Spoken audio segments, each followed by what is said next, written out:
Our monthly magazines, you can get costs ranging from $10 to $30, maybe more. Online stuff is pretty good, but you'll find that a lot of patients who you might see don't have the resources to be online and don't have all that available to them. But those are good places for coping with the chronic disease, is just reading what people do. Websites can be useful. They're not all good. You know that government websites or .gov and .edu, they usually have a little bit more oversight. Drug company websites are usually accurate. Healthcare associations can do it, and I just gave you some for diabetes. But I think for computer illiterate people and people like to do that, if they haven't already done it because they're exploring, it's good to find places where they could get good resources and information. And then there's other community resources, patient assistance programs. Sometimes people can't get medications, and you've seen that through Good Shepherd. That's a community agency, a community resource. But there are other programs like patient assistance programs for medicines, community-free centers, free clinics, social services. Those links will take you to places that will show you where you can get medications and where the free services are. And that's very helpful to patients. And as you get deeper into providing care for patients, you will find yourself knowing more and more about all this stuff because it solves problems that can't be otherwise solved in situations where there's no money. And I think that's it. Okay, click back. Any questions about coping with chronic disease? Just kind of want to wrap it up a little bit. Anything at all? No? Y'all are dead today. Did y'all get a lecture from 8? Y'all had 8 till 4:15. That's a bunch. Okay, let me just summarize the big points. The big point, the patient has the disease. Help them have the disease. Don't try to make them feel bad, but help them own it. If a patient sits there and tells you, here's one thing they'll do. I'll say, what would you like to do next in your care for your diabetes, for example? They'll say, well, I don't know. You know better. You're the doctor. Freeze the visit. I mean, right, when you hear that, freeze it. Stop and do not let it land.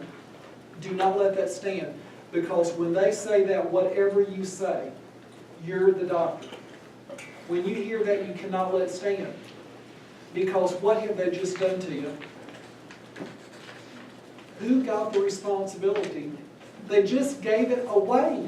You can never let that stand. I never let it stand. 100% rule. If I hear stuff where they're giving it to me,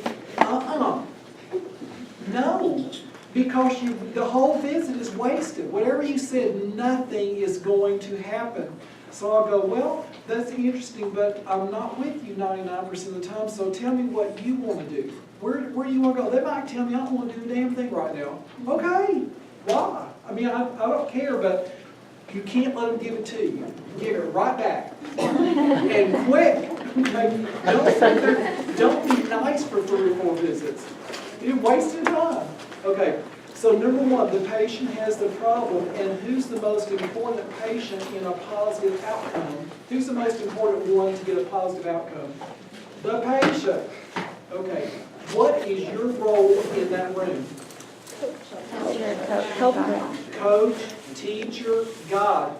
Okay, you're a diagnostician and you're a therapeutician, for the things that you know how to do. And you do those things as a teacher, a coach, and a guide. You do what you have to do that's foundational to the whole. But when you're looking at chronic disease, it's much more about the relationship, the therapeutic relationship over time. Because once you figure out they have diabetes, you don't have to keep ordering fasting blood sugar except to monitor. You know what they have. So it's all about how you deal with that. You have to have the relationship, and you have to teach them how to take care of themselves. And give it there. Don't take it out the door. You do 20 people like that go home, and when I tell you, when you go home tonight, you didn't do much anything today except go home with everybody's bag of problems. And you know what happens to people who do that? Stress, burnout, quit. That's what happens. So be a great teach, coach, or guide, encourager. But also know, everybody's not perfect all the time, and everybody won't be in good shape every time. People relapse, but in the big scheme of things, if you remember who you are and who they are and what you're doing together, you can be very satisfied. So it's just about figuring out who you are and how to do it. That's the big trick, how to do it. You know what to do, but you have to learn how to do it. Okay? That's it. Charge.